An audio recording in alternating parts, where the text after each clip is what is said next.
Good morning, guys. Okay, my name is Professor Harsh Kachalia. Thank you for your wonderful response on the previous video uploaded on YouTube for CA Final Law Directors. Okay, now ऐसा सुनने में आया कि public को ICDR से बहुत खौफ है, सेबी ICDR से. So I thought why not help you all remember few concepts of SEBI ICDR with the help of some memory technique.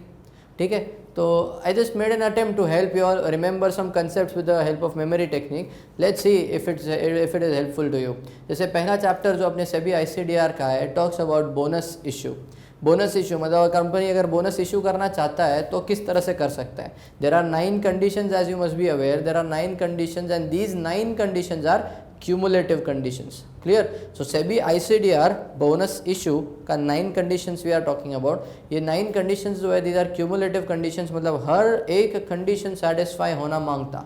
हर एक कंडीशन सेटिस्फाई होगा तब जा करके we can say that company अब बोनस इशू ला सकता है. एक कहानी के तौर पे इसको याद रखने का ट्राई करते हैं. For example we talk about a kid. एक बच्चे की बात करते हैं जो अपने पापा से कुछ पैसे मांगना चाहता है.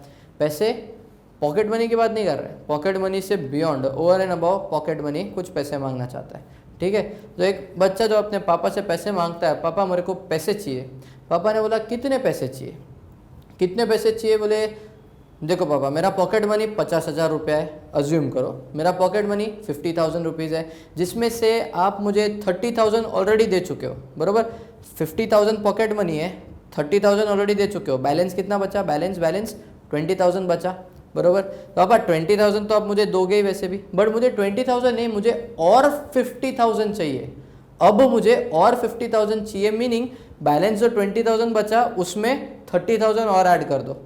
उसमें 30,000 और ऐड कर दो ताकि मेरे को टोटल अब 50,000 चाहिए. वो पहले का जो 30,000 मैंने स्पेंड कर दिया उसको भूल जाओ. पापा ने बोला ऐसे कैसे, भूल कैसे जाओ. ठीक है तुझे चाहिए मैं दे दूंगा, लेकिन अगले महीने के पॉकेट मनी से उतना काट लेंगे. बोले नहीं ऐसे नहीं. पॉकेट मनी जो हर बार मुझे मिलता है वो वैसे ही रहेगा 50,000. इस बार के लिए मुझे कुछ एक्स्ट्रा पैसे मिलने चाहिए. बरोबर.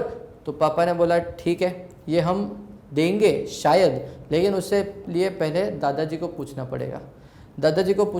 दादाजी ने ऑथराइज किया तो हम तुझे पैसे दे देंगे. मैं बोला ठीक है दादाजी को पूछेंगे, दादाजी ने ऑथराइज किया तो हम मेरे को पैसे मिलेंगे.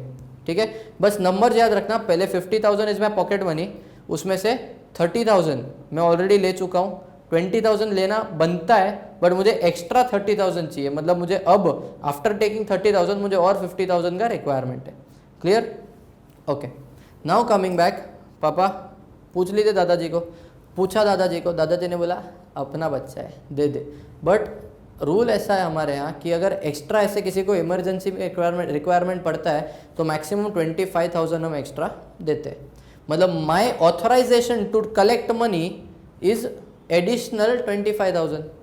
ठीक है, तो मेरे पास ध्यान से एडिशनल 25,000 ले सकता हूँ. मतलब 50,000 तो मेरा पॉकेट मनी, एडिशनल 25,000 ले सकता हूँ. टोटल करे तो आता है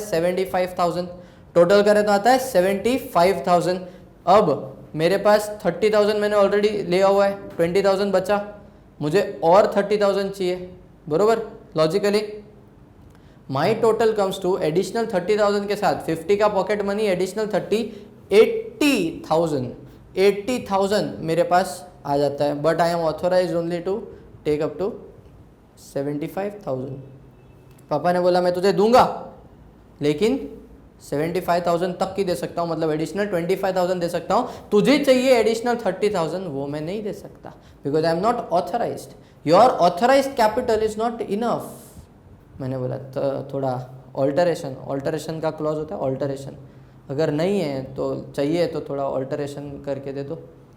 तो परमिशन लिया, मेरा कैपिटल रिक्वायरमेंट, मेरा कैपिटल ऑल्टर किया. ठीक है, उसको ऑल्टर किया. समझ में आ रहा है. ऑल्टर करने के बाद अब पापा ने बोला ठीक है जा बेटा जी ले अपनी ज़िंदगी. उन्होंने मुझे पैसे देने के लिए राज़ी हाँ बोल दिया. बट उन्होंने बोला बेटा अब तुझे जो एडिशनल 50,000 चाहिए वो मैं तेरे को कैसे दूंगा पता है. मतलब कैसे दोगे. थोड़ा अब लेके जा, थोड़ा बाद में लेके. मैं बोला नहीं, थोड़ा अब थोड़ा बाद में नहीं. देना है तो पूरा पैसा अभी दो, नहीं तो मत दो. देना है तो पूरा पैसा अभी दो, नहीं तो मत दो. बोले यार ज़िद्दी, एक काम कर, 50,000 चाहिए ना तेरे को एक्स्ट्रा, 20,000 लेके जा, 30,000 के लिए मैं अपना मोबाइल दे देता हूँ, मैं अपना मोबाइल दे देता हूँ, इसको बेच दे, 30,000 आएगा, तू 50। मैं बोला नहीं, मेरे को पैसा जो चाहिए कैश में चाहिए, पैसा जो चाहिए कैश में चाहिए, something which can be easily converted to cash, जैसे फ्री रिजर्व होता है, मुझे पैसा कैश में चाहिए या इजीली कन्वर्टेबल टू कैश। ऐसे चीज़ें बीजें दोगे, मैं बेचने जाऊँ, भावताल करूँ, उतना टाइम नहीं है मेरे पास, पूरा पैसा चाहिए और कैश में चाहिए। मैंने 2 कंडीशन डाल दी, पूरा पैसा मिलना चाहिए और कैश में मिलना चाहिए। पापा का दिमाग सटा गया, पापा ने बोला जा नहीं देने का तेरे को पैसा, ये क्या नाटक लगा के रखा है। मैंने बोला पापा ऐसा नहीं चलेगा। सलमान भाई ने बोला था एक बार जो कमिटमेंट कर दी उसके बाद तो वो अपने आप की भी नहीं सुनते, तो आप तो मेरे बाप हो, आपकी कहाँ से सुनूँ मैं। समझ में आ रहा है? मीनिंग आपने एक बार बोल दिया पैसे दूंगा तो देना तो पड़ेगा बॉस, बोल दिया तो देना पड़ेगा। पापा ने बोला ठीक है पैसे दे दूंगा, लेकिन दादाजी को पूछा था, ठीक है, तो अगर पूछने वाला प्रोसेस रहा ना, अगर पूछने वाला प्रोसेस रहा, पूछना पड़ता हो तो 2 महीने में दूंगा, और अगर नहीं पूछना पड़ता हो, पहले से अप्रूवल लेके रखा है तो 15 दिन में दे दूंगा। ठीक है, तूने जब मांगा है, जब मैंने डिक्लेयर दिया है कि हाँ दूंगा पैसा दूंगा, तो अगर मेरे को पूछ के देना है तो 2 महीने में दूंगा, और अगर नहीं पूछ के देना तो 15 दिन में दूंगा। बोल चलेगा? मैं बोला ठीक है चलेगा। पापा ने फिर एक स्टेटमेंट और मारा, बोला बेटा अगले महीने तेरा बर्थडे है, तो बर्थडे के लिए तू मेरे से और 15-20 हज़ार तो लेके जाएगा, ठीक है, तेरे को मैं एडिशनल 30,000 दे रहा हूँ, सेटल कर लेना, बर्थडे के लिए एक्स्ट्रा पैसे लेने। मैंने बोला नो वेज, नो वेज। क्यों नो वेज? क्योंकि ये जो मैं पैसे ले रहा हूँ, ये अलग नेचर से है। मेरा बर्थडे जो आता है, बर्थडे के लिए मुझे जो पैसे मिलते हैं वो हर साल मिलते हैं, ठीक है, और वो अलग नेचर से मिलते हैं, अलग रिक्वायरमेंट से मिलते हैं, ठीक है। तुम मुझे अगर ऐसे तुमको कोई बोले कि भाई तुमको हर महीने हम पगार तो देते हैं, तो इस महीने दिवाली आ रहा है तो दिवाली बोनस मिलना चाहिए तुमको, तो एक काम करो हम इस महीने तुमको पगार नहीं देते, पगार के बदले बोनस के नाम पे बोनस दे देंगे तुमको। ऐसा चलेगा? नहीं चलेगा भाई, तेरे को पगार तो देना ही है। अगर तू दिवाली बोनस देना चाहता है तो पगार के ऊपर बोनस दे, पगार के नाम पे बोनस नहीं दे सकता। समझ में आ रहा है? पगार रिसीव करना इज माई राइट, पापा बर्थडे का पैसा लेना इज माई राइट, उसको आप ऑल्टर नहीं कर सकते। पापा ने बोला चल ठीक है, ये भी मान लिया, लेकिन एक कंडीशन पे दूंगा। मैं बोला कंडीशन बोलो।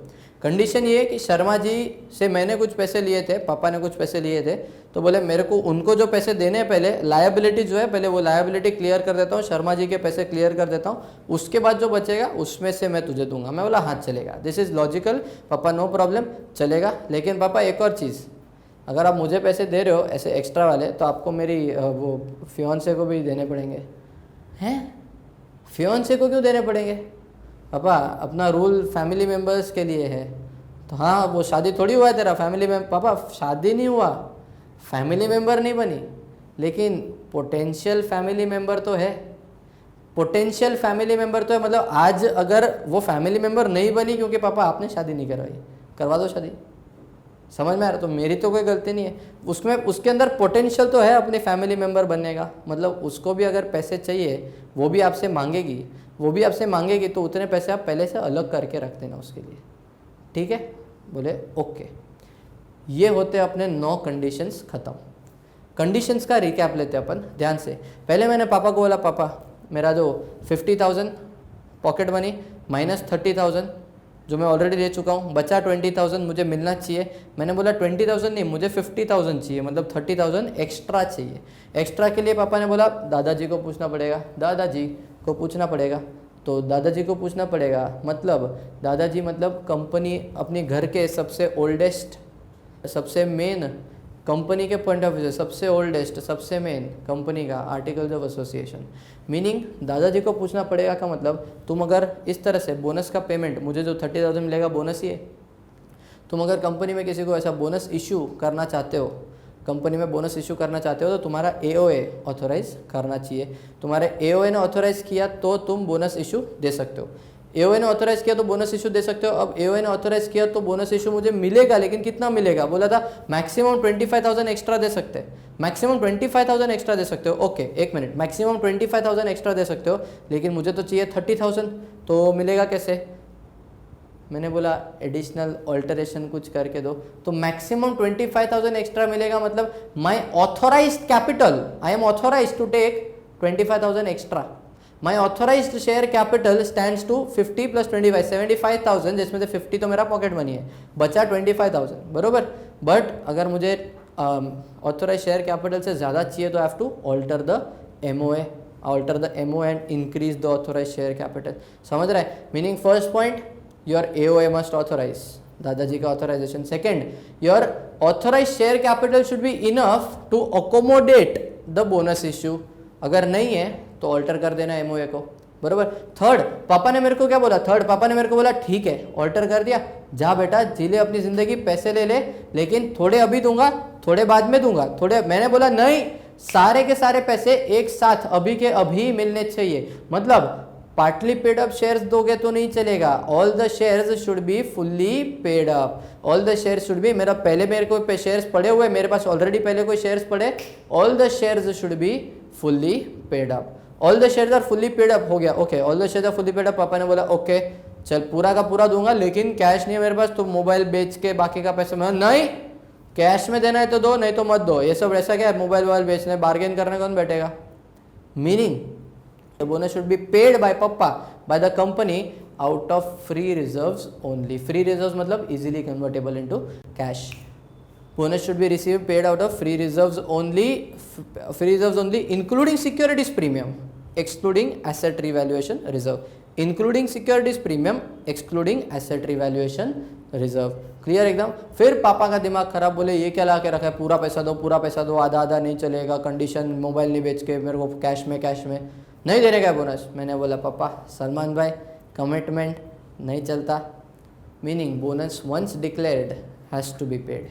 Bonus once declared announced can not be cancelled. ठीक है. उसके बाद पापा ने बोला ओके, लेकिन अगर वो दादाजी का अप्रूवल पहले से लिया हुआ है तो फिर 15 दिन में मिल जाएगा. अदरवाइज अप्रूवल अगर अब लेना है तो 2 महीने में मिलेगा from the date of declaration. Meaning if AOA approval is required, then if approval already taken then 15 days from declaration. If approval is now suppose to be taken then 2 months from date of declaration, बरोबर. उसके बाद पापा ने बोला बेटा सब कुछ हो गया, अब अगले महीने बर्थडे का पैसा अलग से नहीं मांगना. मैंने बोला अरे पापा ऐसे कैसे, वो बर्थडे अलग, दिवाली बोनस पगार एग्जाम्पल लिया अपन ने. Meaning payment of bonus in lieu of dividend is not allowed. Bonus देना है तो बोनस दो, डिविडेंड के नाम पे बोनस मत दो. तुम शेयर होल्डर्स कैसे बोलोगे इस साल हम तुमको बोनस देंगे, डिविडेंड नहीं देंगे, डिविडेंड के बदले बोनस दे देंगे. ओ भाई, डिविडेंड देना है तो डिविडेंड दे, बोनस देना है तो बोनस दे, डिविडेंड के नाम पे बोनस मत दे. Payment of bonus in lieu of dividend is not allowed. समझ में आया. पापा ने बोला ओके ठीक है, बट शर्मा जी के जो पैसे मैंने लिए थे वो मैं एक बार वापस दे दूँ, उसके बाद तेरे को पैसे दूंगा. ये तो लॉजिकल है, बरोबर. मीनिंग जो भी outstanding loans, borrowing, debenture, deposits company के पड़े हुए हैं, मैच्योर हो रहे, पहले उनका रीपेमेंट होना चाहिए, बरोबर. एंड लास्ट बोला पापा मेरे को तो दिया, मेरे फियोन्से को भी देना पड़ेगा. फियोन्से को देना पड़ेगा, आज नहीं दोगे भले, क्योंकि आज तो शादी हुई नहीं है, तो फैमिली मेम्बर नहीं है, फैमिली मेम्बर नहीं तो आज पैसे नहीं मिलेंगे, लेकिन वो मांगेगी तब उसको देने तो पड़ेंगे, तो पहले से उतना साइड पे रिजर्व करके रख लेना. मीनिंग साइड पे रिजर्व करके रख लेना का अर्थ क्या होता है. Meaning the potential share holders, potential member of the family, the potential equity share holders का रिजर्व क्रिएट करके रखते रहे. The potential equity share holders का एक रिजर्व क्रिएट करना है, एंड उस रिजर्व को क्रिएट करके हमें साइड पर रख देना है कि अगर जब भी potential equity share holders convert होंगे इनटू शेयर्स तब उनको भी पेमेंट करना पड़ेगा. समझ में आया. Clear. These were your 9 conditions for bonus issue. Okay. Now 9 conditions English में फटाक से बोल रहा हूँ, समझ जाओ. पहले सबसे पहला दादाजी, AOA should authorise share capital should be enough to accommodate the bonus issue. नहीं है तो ऑल्टर कर, कैपिटल ऑथोराइज शेयर कैपिटल बढ़ा दे, बराबर. ये हो गया दो. Third, shares should be fully paid up. Shares should be fully paid up. उसके बाद शेयर्स फुल्ली पेड अप है तो bonus should be paid out of free reserves only. Bonus should be paid out free reserves only including securities premium, excluding asset revaluation reserve. Okay. Fifth, bonus once declared और announced can not be cancelled. If AOA requires approval, 6th condition, AOA requires approval तो 2 months. Does not require approval तो 15 days from date of declaration. Payment of bonus, 7th condition, payment of bonus in lieu of dividend is not allowed. 8th condition, outstanding loan deposit debentures should be paid first. And last condition, potential shareholders, potential equity shareholders के लिए reserve create करके रखना is must. Done. That is your bonus issue. Okay guys, so now bonus issue खत्म करने के बाद अपन promoters contribution पे आते हैं. Another very important part of your SEBI ICDR. ध्यान है ना, SEBI ICDR, your securities market in 2 parts, one SEBI एक सेक्रा. SEBI divided in further 2 parts, एक अपने पोर्शन में है बेसिक्स एंड पेनल्टीज और दूसरा है ICDR. We are talking about ICDR. Okay, ICDR की अगर बात करते हैं, आईसीडीआर की बात करते हैं, प्रमोटर्स कंट्रीब्यूशन पे आते हैं आफ्टर बोनस इशू. ध्यान से, प्रमोटर कौन होता है? पहले तो प्रमोटर्स कंट्रीब्यूशन में who is the promoter, simple, who is the promoter as per SEBI. सबसे पहला वर्ड चाहिए मेरा एज पर सेबी. क्यों? We are doing SEBI ICDR. Promoter का अलग अलग जगह पे अलग अलग डेफिनेशन होगा. We want to know only as per SEBI. So as per SEBI, any person whose name is mentioned in the prospectus as a promoter is a promoter. वापस, any person whose name is mentioned in the prospectus as a promoter provided his consent is obtained in writing. उसका consent तो requirement है ना बाबा, उसका consent आया ही नहीं अगर, तो विदाउट हिज कंसेंट तुम उसका नाम कैसे लिखोगे? मैं तो अनिल अंबानी, मुकेश अंबानी, अमिताभ बच्चन कुछ भी लिख दूँ प्रमोटर में, वो लोग थोड़ी मेरे को कॉन्ट्रीब्यूशन देने वाले. समझ में आ रहा है मीनिंग? खाली उसका कंसेंट राइटिंग में आया तब वो प्रमोटर बन सकता है. So as per SEBI, who is a promoter? As per SEBI, any person whose name is mentioned in the prospectus as a promoter is a promoter. अब तू प्रमोटर बन गया, कांग्रेचुलेशंस. पैसे दे. पैसे काय के? पैसे बोले तो कंट्रीब्यूशन, बोले तो मिनिमम कंट्रीब्यूशन जो एक प्रमोटर को देना पड़ता है. क्यों देना पड़ता है? सिंपल सा फंड है. मैं कंपनी, पब्लिक इतना ही बोलते हैं, तू आईपीओ ला रहा है, आईपीओ मतलब पब्लिक से पैसे ले रहा है, तो किस चीज़ के पैसे ले रहा है? तूने कंपनी में, बिजनेस में कुछ नया करना है, कोई नया आइडिया है तेरे पास, उसको प्रॉस्पर करने के लिए ले रहा है. तो अब उस आइडिया पे तुझे as a promoter of the company खुद तुझे कितना भरोसा है वो बता. और भरोसा बता का मतलब बोल मत कि मुझे पूरा भरोसा है, पैसे दे के बता. समझ रहे हैं? सो मिनिमम तू कितना कंट्रीब्यूट करेगा? अगर आईपीओ वाला केस है तो minimum 20% of the post issue paid up share capital. ध्यान से याद रखना, पेड अप शेयर कैपिटल की बात हो रही है. अगर एफपीओ है तो 20% of the post issue paid up share capital और 20% of issue size which ever is less. ये समझ में आया?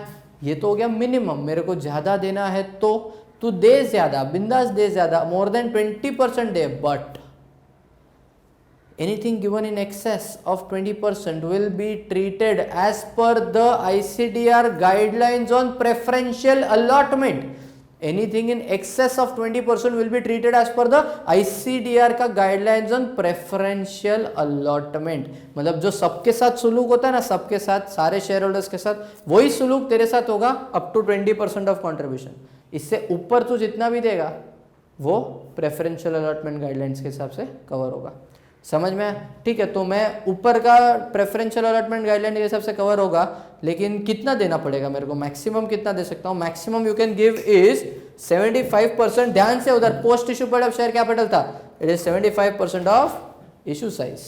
It is 75% of issue size. Maximum क्यों 75? 100 क्यों नहीं? मेरे को देना है तो. अरे भाई तू पब्लिक इशू ला रहा है, पब्लिक के लिए कुछ तो बाकी छोड़. समझ में आ रहा है? 75% ऑफ द इशू साइज तो खुद कंट्रीब्यूट कर सकता है. This is clear? आगे बढ़ते. मिनिमम कंट्रीब्यूशन की बात करी, मैक्सिमम कंट्रीब्यूशन की बात करी. बीच में इस तारों में मैंने लिखा हुआ है एक्सेप्शंस. एक्सेप्शंस का मतलब मिनिमम कंट्रीब्यूशन इतना, सबको मिनिमम इतना तो देना ही पड़ेगा. बट कुछ ऐसे केस है जहां पर मिनिमम कंट्रीब्यूशन नहीं दिया तो चाल से. ये कौन से केस है? पहला case, a professionally managed company need not bring in minimum promoters contribution. Professionally managed company, 2 chartered accountant अगर मिल करके कंपनी स्टार्ट करते हैं और वो अगर आईपीओ के लिए जाते हैं वगैरह, तो उनको प्रमोटर्स कंट्रीब्यूशन लाने की जरूरत नहीं पड़ेगी, because they are professionally qualified experienced people. Professionally qualified experience, उनके पास नॉलेज है, they know the risks and rewards of the decisions. समझ में आ रहा है? सो उनको हम ज़्यादा चैलेंज नहीं करेंगे. उनके अलावा सेकंड एक्सेप्शन, एक ऐसा company which is listed and has been paying dividend continuously for last 3 years. एक listed company that has been paying dividend continuously for the last 3 years is not required to give minimum promoters contribution.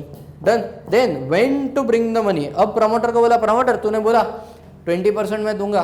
Supposedly अपन मानते हैं 3000 करोड़ का अगर मेरा issue है तो 20% comes to 600 crore, बराबर. तो 600 करोड़ अगर उसको कंट्रीब्यूट करना है तो when to bring the money, मैं उसको बोलूँ प्रमोटर 600 करोड़ दे. अरे 600 करोड़ है, कोई मजाक है क्या? 600 करोड़ कितना अमाउंट होता है, एक साथ कैसे देगा आदमी? दैट इज वाई कंडीशन डाला. Okay, when to bring the money के लिए ध्यान से देखना. When to bring the money, अगर तेरा promoters contribution up to 100 crore से, खाली अप टू 100 करोड़ का अमाउंट है, तो पूरा का पूरा पैसा पब्लिक इशू जब ओपन होगा ना, मतलब सब्सक्रिप्शन लिस्ट जब ओपन होगा, सब्सक्रिप्शन लिस्ट ओपन होने के पहले तेरा पूरा का पूरा पैसा आ जाना चाहिए. समझ में आ रहा है? तो अगर मोर देन 100 करोड़ से तो क्या, मोर देन 100 करोड़ से तो दो पार्ट्स में, ध्यान से, मोर देन 100 करोड़ से तो up to 100 crore, up to 100 crore वाला अमाउंट आ जाना चाहिए 1 day before the opening of subscription list. And balance कब आएगा? बैलेंस आएगा जब जब तू पब्लिक के पास से कॉल करेगा ना पैसा, जब जब तू पब्लिक के पास से कॉल करेगा, वो कॉल मनी रिसीव होने से पहले प्रो राटा बेसिस पे, तूने 4 कॉल किए तो इसको प्रो राटा बेसिस पे बैलेंस जो भी तेरा रिसीवेबल है प्रो राटा बेसिस पे रिसीव कर लेना, but before receiving the calls from the public. समझ में? इन शॉर्ट, पब्लिक का पैसा जब आने वाला है उससे पहले तेरा पैसा आ जाना चाहिए. प्रूफ सिंपल सा, तेरा पैसा आ गया, इसको एक अलग बैंक अकाउंट में डाल, उस बैंक अकाउंट को नाम दे escrow account, ESCROW, escrow account में इसको डाल दे. एक एस्क्रो अकाउंट में डाला तूने, इसका पावती रिसीप्ट मिलेगा बैंक से, लेके स्टैट्यूटरी ऑडिटर के पास जा, ऑडिटर को बोल, auditor this is the receipt of the escrow account में पैसा जमा किया, उसका receipt, meaning near book entry is not allowed. समझा? ऑडिटर क्या बोलेगा? ऑडिटर बोलेगा okay now I will make a certificate, इस कंपनी ने अपने मिनिमम प्रमोटर्स कंट्रीब्यूशन का पैसा ले लिया है तो अब ये सब्सक्रिप्शन लिस्ट ओपन करने के लायक है. ये वाला सर्टिफिकेट कंपनी जा करके देगा सेबी को, फिर सेबी बोलेगा तथास्तु, जा कंपनी तू पब्लिक के पैसे को अब टच कर सकता है. समझ में आया? When to bring the money up to 100 crore 1 day before the opening of subscription list पूरा अमाउंट, और अगर मोर देन 100 करोड़ है तो अप टू 100 करोड़ तो आ जाना चाहिए 1 day before, balance on pro rata basis depending on you making the call from the public. Next concept आता है लॉक इन. कब तक रहेगा? लॉक इन का मतलब क्या होता है? कब तक ये शेयर्स प्रमोटर्स बेच नहीं सकते. कब तक नहीं बेच सकते? ध्यान से, it is from the date of commencement of commercial production और date of allotment. Date of commencement of commercial production और date of allotment whichever is later से 3 years तक प्रमोटर्स नहीं बेच सकते. समझ में? बेच नहीं सकते लेकिन भेज सकते हैं. डिफरेंस समझाता हूँ. बेच नहीं सकते लेकिन भेज सकते हैं का मतलब 3 साल तक नहीं बेच सकता. मेरे पास कंपनी के 100, 200, 500 करोड़ के शेयर्स पड़े एज अ प्रमोटर कंट्रीब्यूशन, मेरे पास पड़े शेयर्स, बट मैं बेच तो सकता नहीं, मतलब मेरे पास पैसे तो है नहीं, खाली शेयर्स पड़े, एंड फाइनेंशियल कंडीशन मेरा इतना खराब हो गया कि मैं रास्ते पे आ गया. अब ऐसे केस में मैं शेयर्स बेच के तो वड़ा पाव ले नहीं सकता, तो क्या करूँ? तो इसीलिए बोला तू बेच नहीं सकता 3 साल तक, लेकिन भेज सकता है. मीनिंग तू अकेला तो प्रमोटर नहीं था, प्रमोटर में और भी तो लोग थे. प्रमोटर ग्रुप मतलब holding subsidiary associates, they are. एक कंपनी के लिए उसके holding subsidiary associates are relatives. एक इंडिविजुअल के लिए रिलेटिव्स कौन होंगे? ऊपर के 2, नीचे के 2, दाएं बाएं, and the spouse is also coincidentally relative. ऊपर के 2 मदर फादर, नीचे के 2 ब्रदर सिस्टर, दाएं बाएं ब्रदर सिस्टर, नीचे के 2 son daughter, and they are spouse including my spouse. These are the relatives. अब सबका मिल करके तूने प्रमोटर्स कंट्रीब्यूशन दिया है, तो इन लोगों में अंदर शेयर्स ट्रांसफर करना है तो कर, चलेगा. बुक में प्रमोटर्स कंट्रीब्यूशन 20% दिखना चाहिए, तो प्रमोटर्स अंदर घुमाएंगे तो चलेगा. समझ रहे? So this is date of commencement of commercial production और date of allotment whichever is later से 3 years. एंड 20% से एक्सेस कंट्रीब्यूट किया ना तूने, एक्सेस अप टू 20% यही लॉक इन है. एक्सेस तूने अगर कंट्रीब्यूट किया, we said it will be treated as per the guidelines of preferential allotment ICDR की गाइडलाइंस, तो उसके लिए वो एक्सेस के लिए लॉक इन हो जाएगा 1 year. समझ में आया? प्रमोटर्स कंट्रीब्यूशन सीक्वेंस में याद रखना है, सीक्वेंस में लॉजिकली. पहला कौन प्रमोटर बनेगा? तू प्रमोटर बना तो मिनिमम कितना देगा, मैक्सिमम कितना दे सकता है, कब देगा? मिनिमम कितना देगा, मैक्सिमम देगा, कब देगा एंड कब तक तेरे शेयर्स लॉक इन में पड़े रहेंगे। That is the end of your promoters contribution. Okay, हाँ इसके बाद अपन आगे बढ़ते हैं on our new concept about requirements for a public issue.